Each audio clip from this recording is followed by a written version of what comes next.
Hello guys, welcome to Gabbar mimicry artist channel में सभी को स्वागत। हृदय दिल से प्रणाम कि आज नवरात्रि के दिन है। हर नवरात्रि में हमारे भाइयों माता बहनों के लिए चरणों में फूलों से स्वागत प्रणाम करता हूं। आप जहां रहे माता रानी आपके हमेशा जीवन में खुशहाली रहे, आप हमेशा संकट से दूर रहे, हमेशा हंसते मुस्कुराते रहे।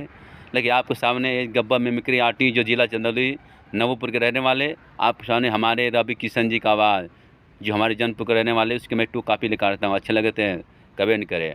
अरे बाबू, अरे बाबू, आज हमारे नवरात्रि वाले नवरात्रि में हम अपने शेरावाली मैया के चरणों में अपने सिर झुकाकर अपने प्रार्थना का विनती मांगता हो कि हम ये कलाकार के और आगे बढ़ाए, खुशी दे और भाई लोग को खुशी दे।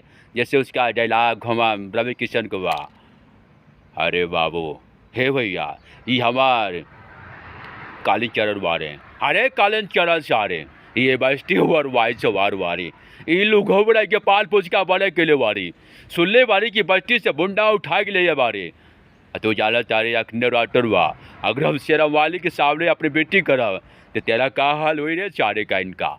अरे अभी जिंदगी बाकी बा और भाई के चरण में जाके अपन सिर झुकाकर माफ़ी मांग ले सारे, मांग ले रे सारे कुत्ते, नहीं तो जिंदगी तोर नरक बन जाए रे सारे। दरद दरद ठोकबे रे सारे, ठोकर खैबे रे सारे का इनका। यही रवि किशन, जिंदगी झंड हुआ फिर भी गवंड हुआ। जय माता जी की जय हो।